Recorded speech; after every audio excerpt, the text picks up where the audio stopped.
칭찬받는 교회가 되다. 앞으로 우리 강원성서 친구들과 칭찬받는 교회가 되었으면 그런 바람에서 두 번째로 주문하기 위해서 말씀을 나누겠습니다.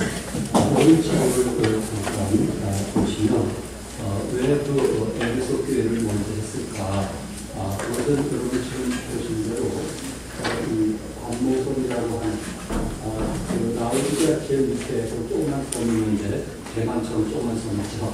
그게 이제 관모성인데 그 관모성에서 사도 요한이 하나님으로부터 계시를 받았습니다. 그래서 관모성에서 망명을 하다가 그곳에서 하나님의 계시를 받아가지고 이제 그 말씀을 기록하게 될 때에 에베소 교회가 가장 관모성에서 가까운 것이기 때문에 에베소, 스무나 이런 식으로 순서적으로 이제 실제적인 교회에 대해서 말씀을 하고 있습니다. 그래서 우리가 그 관모성에서 제일 가까운 것이 에베소였다는 거 지난주에 말씀드린 것은 그렇게 기억하시고 그 다음에 서거나 또 버거나 그 다음에 이제 두아디아 이렇게 해서 순서대로 기록되어 있다는 것을 꼭 기억해 주시기 바랍니다.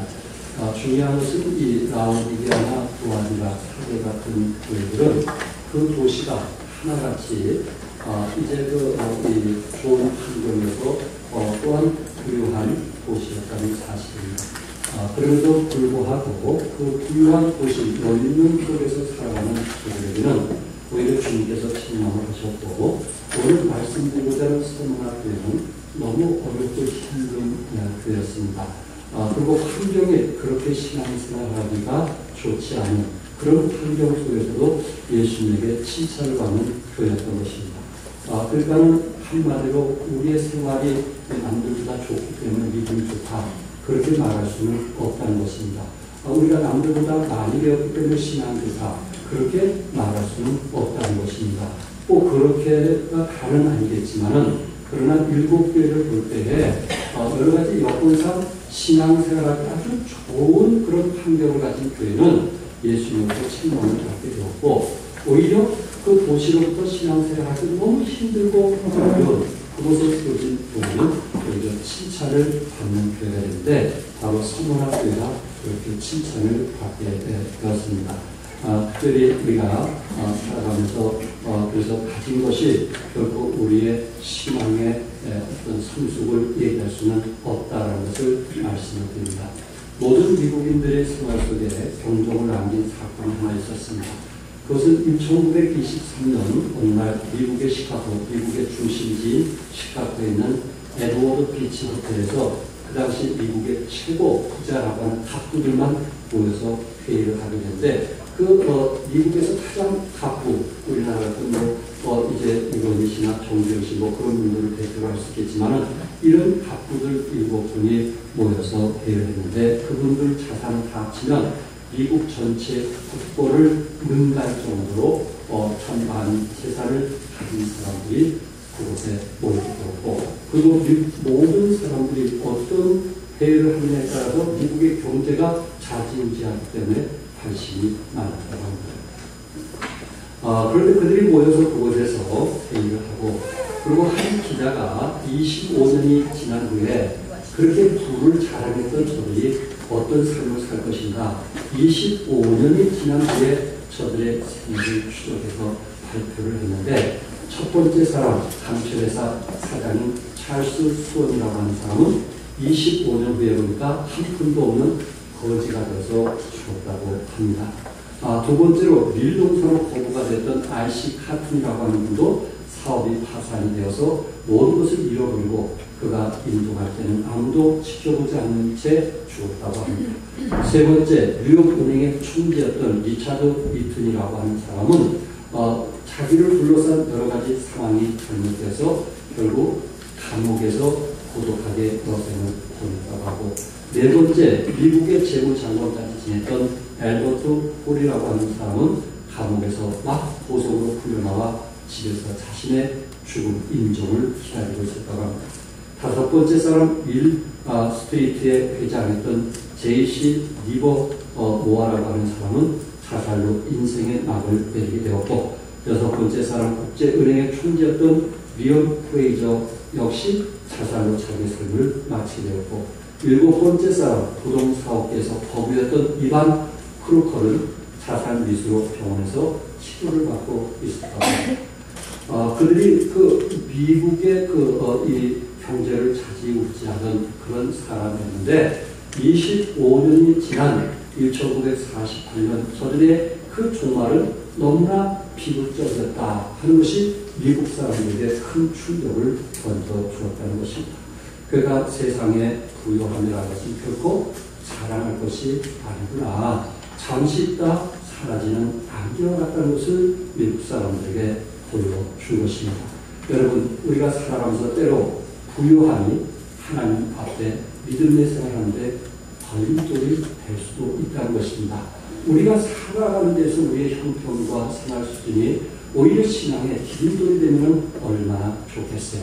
그러면 이런 것이 조금 생활에 여유가 있다라고 하는 그것 때문에 우리가 신앙을 거대하고 믿음을 거대하고 그리고 주일날 하나님께 예배드리는 것보다 다른 일을 우선으로 하는 그런 것이 혹시 우리의 부유함, 또 내 생활 좀 넉넉함, 여유 있음 이런 것 때문에 우리의 신앙생활을 혹시 거대하고 있지 않는가. 그래서 부자가 천국 가는 것이 낙타가 바늘구멍에 들어가는 것만큼 어렵다고 주님이 말씀했는데, 부자가 천국에 못 들어간다는 그런 말씀은 아니고 그만큼 자신을 절제하지 않고 깨어있지 않으면 이렇게 부유한 자가 하나님 앞에 가서 상급받기가 어렵다 하는 것을 말씀을 하고 있습니다.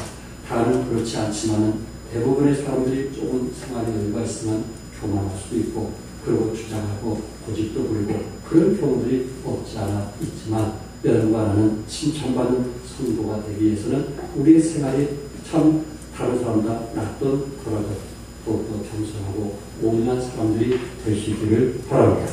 오늘 본문에서 서머나교회 지금 말씀하고 있는데, 서머나는 도시에 대한 그 안에 있는 교회에 대해서 말씀을 하고 있습니다. 이 서머나라는 뜻이 몰약성이라고 하는 말인데, 이 말은 쓰다라는 말과 몰약이라는 그런 뜻으로 사용되고 있습니다. 그래서 서머라는 말은 쉽게 표현한다면 씨를 빻아서 향내가 난다. 이거는 빻아야만 뭐가 나요? 향내가 나는 것입니다. 그래서 서머라는 뜻은 글자 그대로 이 고난을 의미하고 있습니다.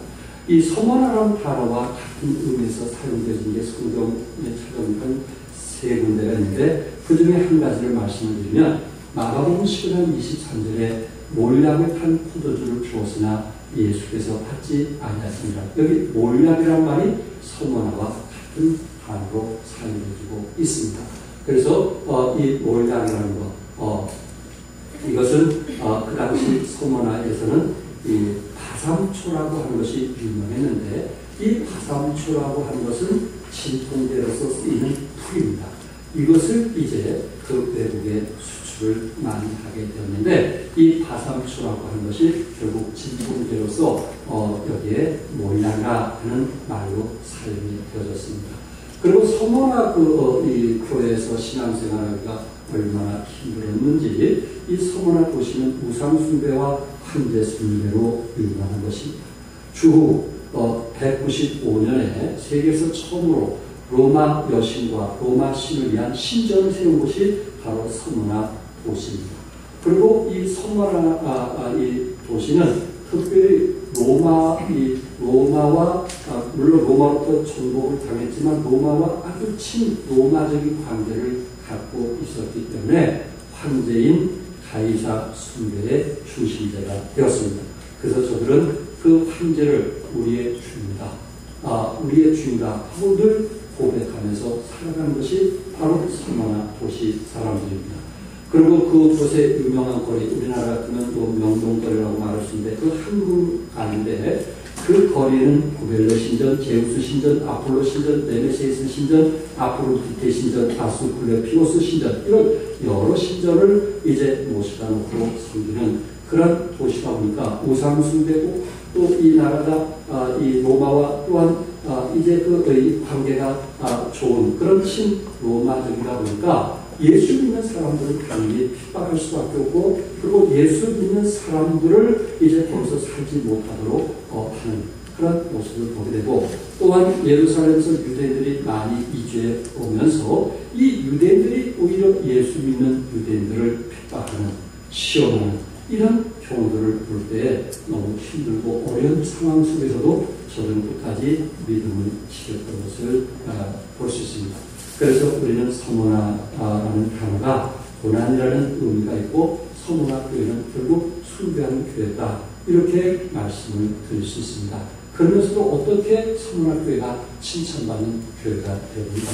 이런 고난을 겪다 보니까 예수님 그 교회마다 이제 달리 나타나시는데, 에베소 교회는 오른손에 7개를 붙잡고 7금축대사에 다니신 이가, 이런 예수님이 나타나셨는데, 오늘 그 서머나 교회에서는 처음이요 나중이요 죽었다가 살아나신 자라고 예수님이 말씀했어요.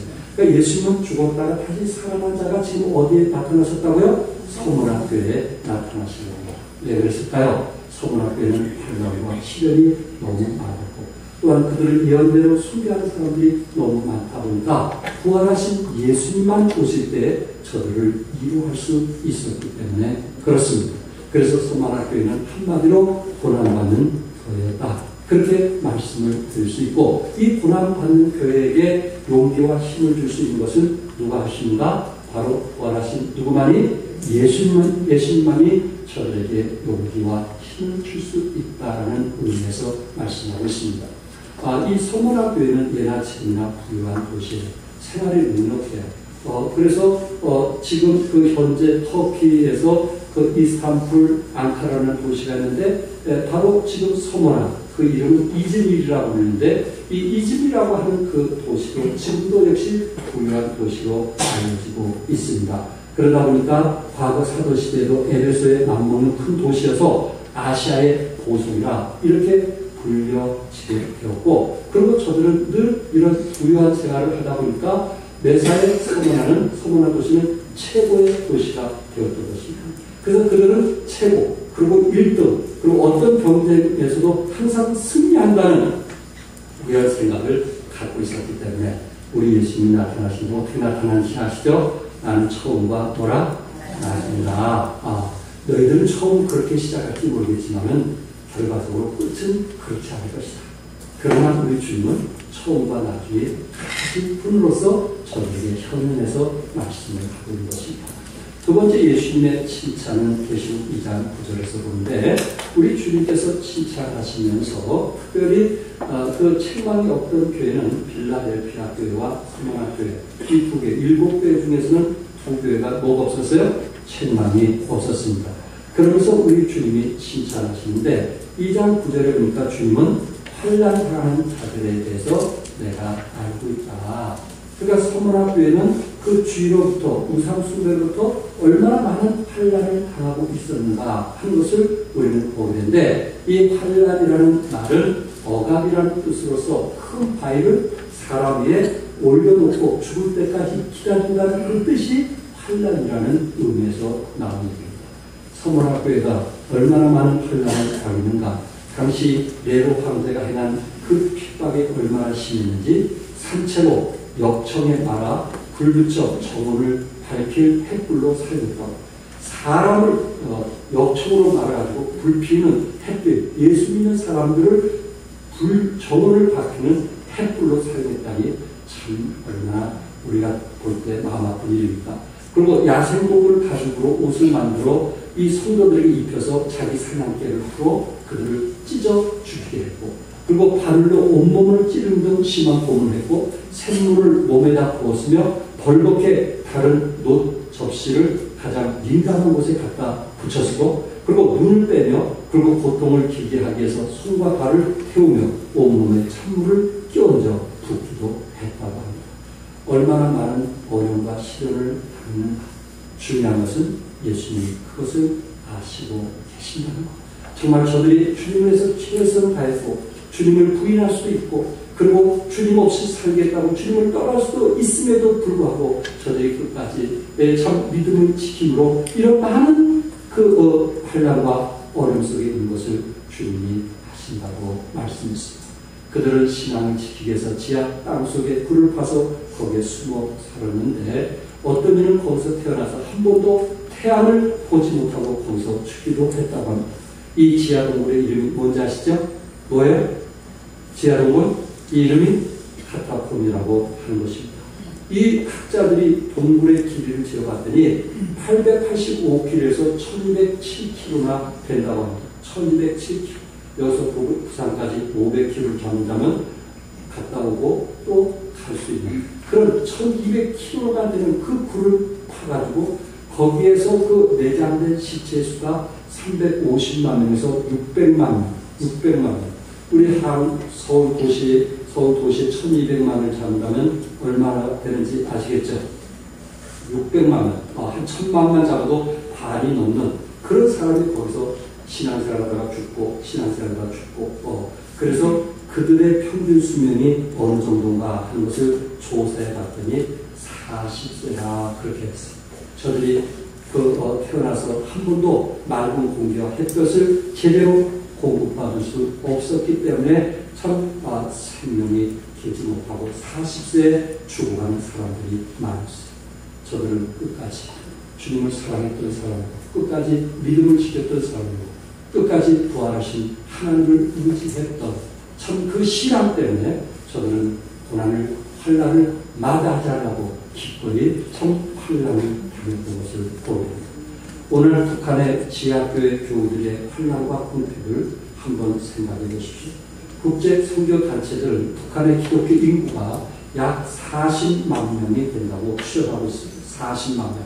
이들이 크리스찬일 것이다. 그 이유는 해방 전부터 신앙을 가진 사람. 원래 이 남한의 복음이 들어오기 전에 이북의 복음이 먼저 들어갔거든요.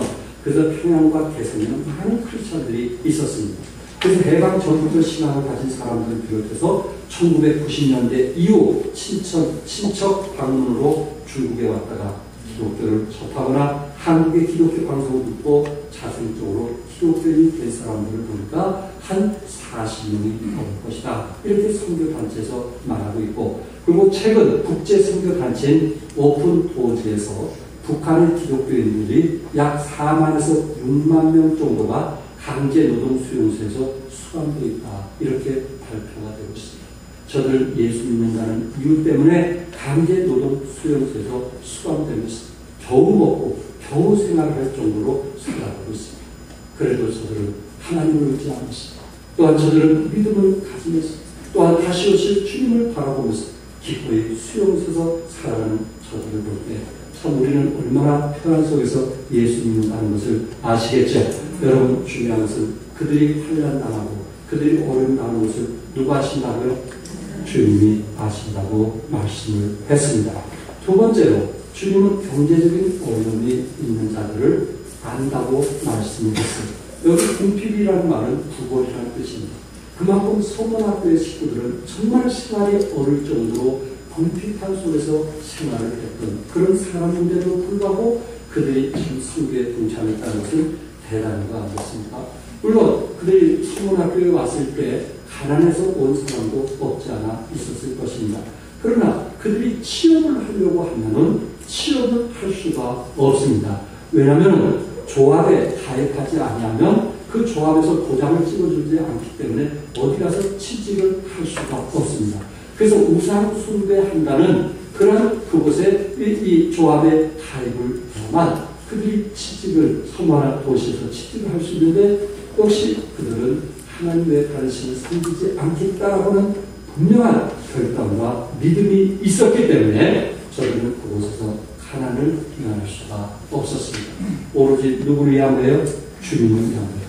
오로지 그들은 하나님을 위해서 그들은 가난을 선택했기 때문에 오히려 가난을 부끄러워하기보다는 가난을 감사하고 가난을 기뻐했던 그런 믿음의 식구들을 보게 됩니다. 우리 주님은 저들의 그 어려움을 아시고 뭐라고 말씀했어요? 실상은 내가 뭐라고 했어요? 실상은 내가 뭐한 자라? 성령의 부자라. 그렇게 말씀했어요. 영적으로 부유하며 마음으로 부유한 자라고 말씀했어요. 오히려 부자였던 라오디게아 성도들에게 그들은 스스로 얘기한다. 나는 부자라 부유하여 부족한 것이 없다. 오히려 저들은 부자라고 자랑했던 저들이었지만 예수님께서 그들에게 말씀하기를 네 공부한 것과 가르는 것과 가르는 것과 눈먼 것과 벌거벗은 것을 알지 못하는구나. 오히려 예수님은 저들이 부유하다고 했는데 저들을 가난하다고 했고, 그리고 서머나 교회 식구들은 가난했지만 우리 주님이 그들을 뭐하다고 했어요? 부유하다. 이렇게 말씀을 했습니다.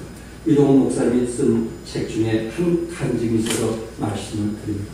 아마 이 중소기업을 운영하던 분이 그 교회에 나왔습니다. 그 교회에서 이제 나오는데 하나님의 말씀을 들으면서 이분의 삶의 변화가 일어나게 되었어요. 그래서 이분이 오랫동안 신앙생활하면서 삶의 변화가 일어나면서 그분이 마음으로 어떤 결단을 하냐면, 나는 이 회사를 하나님이 기뻐하시는 회사가 되도록 하겠다. 그래가지고 철저하게 세금을 국가에서 원하는 대로 세금을 내기 시작을 했다고 합니다. 그러나 몇 년이 지나서 그 회사가 망했어요.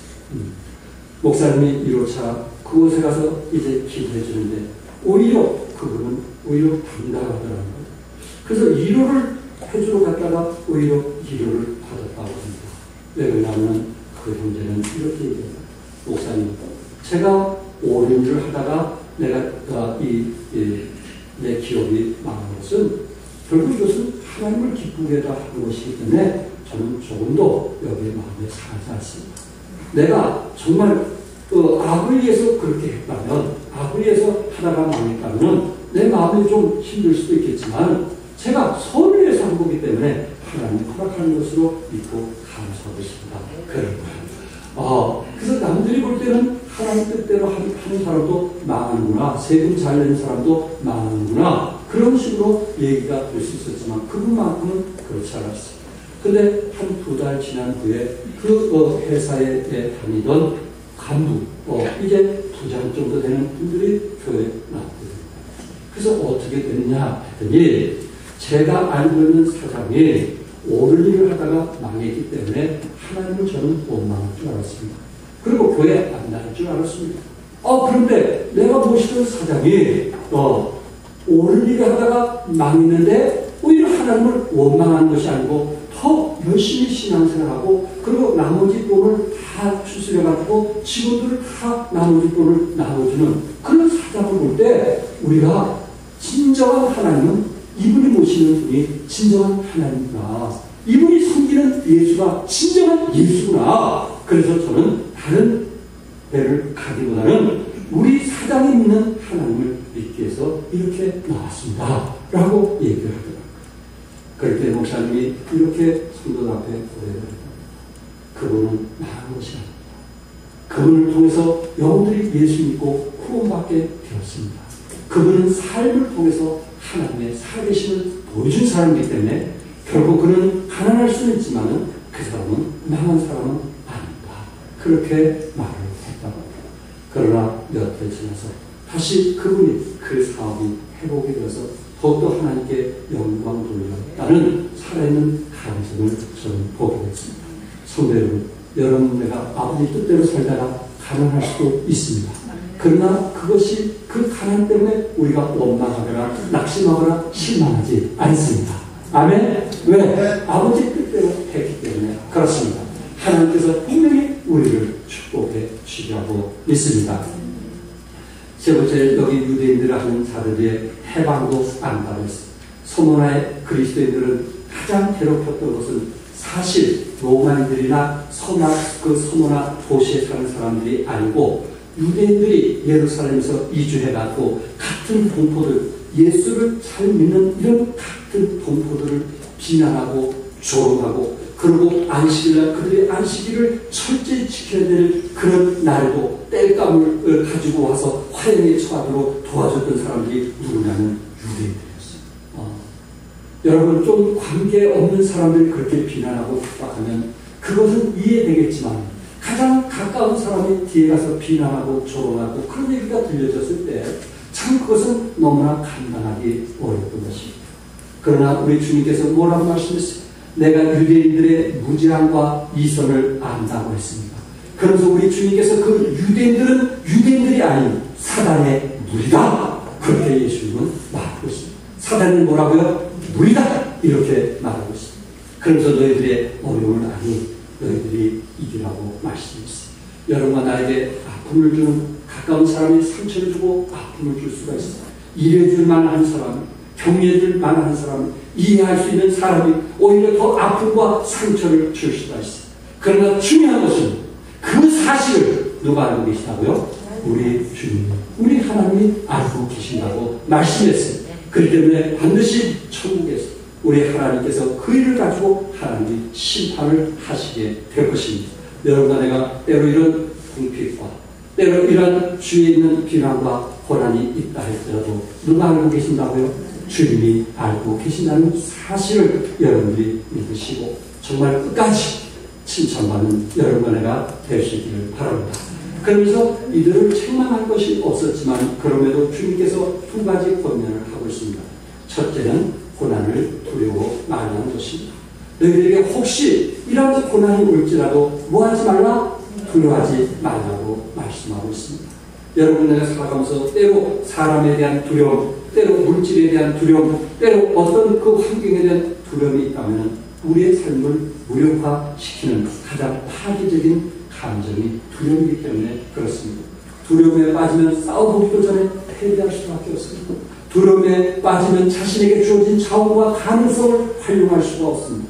두려움에 사로잡히면 분별력을 잊어버리고 당장 눈에 보이는 대로 행하게 되는 것입니다. 두려움에 사로잡히면 자기중심적이고 이기적으로 행하게 됩니다. 야곱이 에서를 만났을 때 얼마나 두려웠는지 아시겠죠? 그러나 그가 하나님께 기도했을 때 하나님의 말씀을 보고서 힘었습니다. 주는 나를 모하신 자니 돕는 자시니 내가 모하지 않으겠노라 무서워 안되겠노라 사람 내게 어찌하리요 라는 말씀으로 힘을 얻고 당당하게 형을 만나는 야곱의 모습을 보게 됩니다. 여러분에게 두려운 이유가 무엇일까요? 그것은 첫째 하나님을 모하지 않기 때문에 믿지 않기 때문에 만물의 주인이신 누구를 믿지 않기 때문에 하나님을 믿지 않기 때문에 우리는 늘 자기 일에 대해서 걱정과 두려움에 두려움을 가지고 살아갑니다. 두 번째는 고난이 계속될 것이라고 생각하기 때문에 그렇습니다. 이 고난이 우리에게 계속되면 어떡할까? 그것 때문에 두려워하고 있습니다.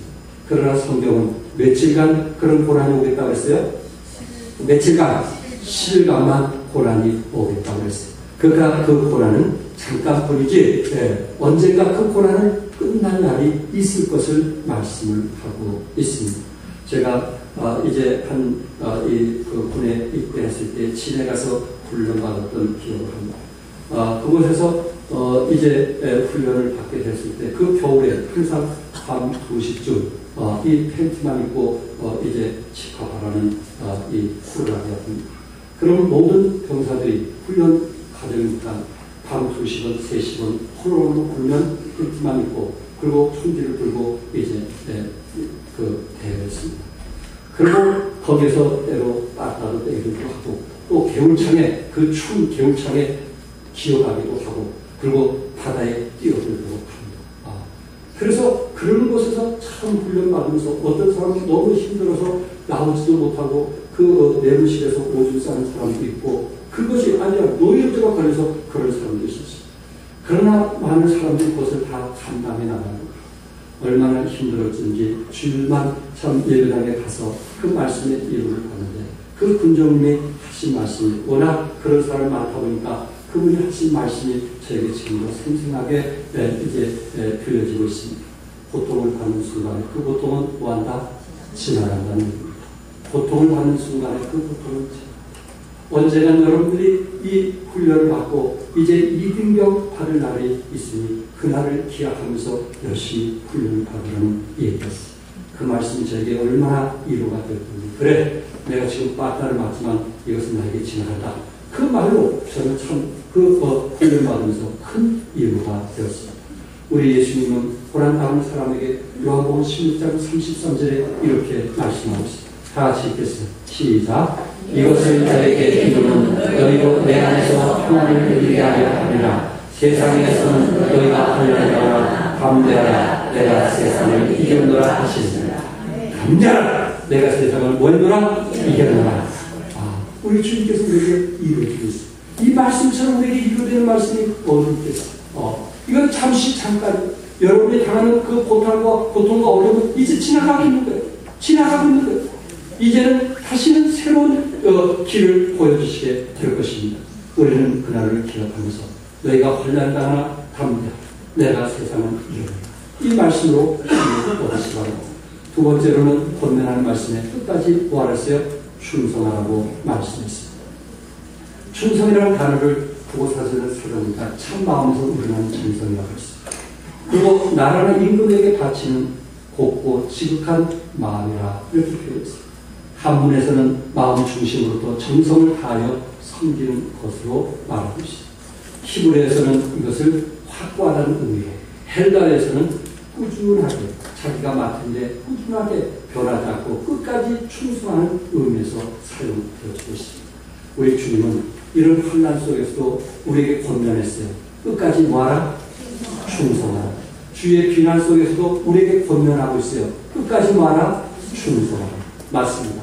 우리는 주의 이런 비난과 환난과 이런 역경에서 끝까지 충성하고 끝까지 인내하고 끝까지 참는 사람에게 하늘의 상이 있는 것이지, 참지 못하는 사람에게 하늘의 상이 있는 것은 결코 아닌 것입니다. 소문학교를 향해 책망할 것이 없었지만 여전히 권면했어요. 다가오는 10일 동안 고난을 예언하시면서 주어진 사역에 죽도록 충성하라, 죽도록 충성하라 라는 것을 말씀을 하고 있습니다. 주 156년 2월 2일 주님께서 이제 계시하고 나서 그 후에 여기에 엄청난 고난이 오게 되었습니다.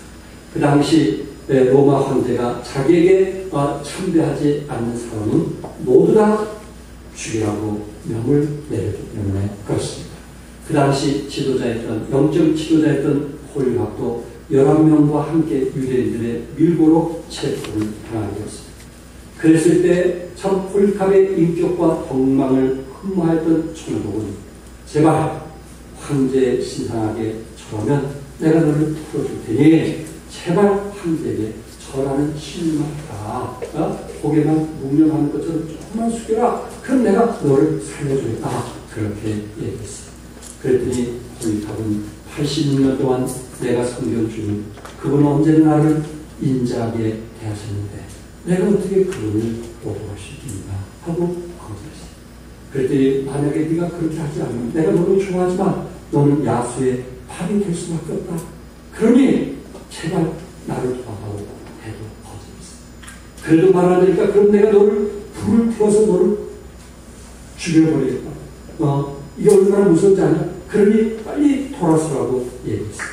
그럴 때 불감은 총독에 잠시 있다가 꺼질 이 불보다 장차 심판을 위해 예비된 하나님의 영원한 진의 불을 두려워하시오.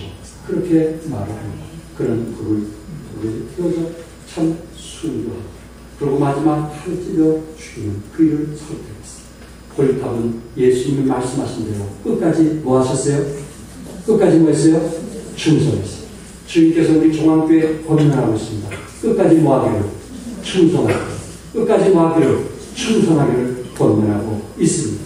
여러분과 나에게 환난이 있다 할지라도, 여러분과 나에게 정말 시련이 있다 할지라도, 여러분과 나에게 가난이 있다 할지라도, 여러분과 나에게 우리 주위에 있는 가까운 사람이 비난과 업신여김이 있다 할지라도 우리 주님이 우리에게 권면하고 있어요. 끝까지 말아 충성하라. 끝까지 말아 충성하라.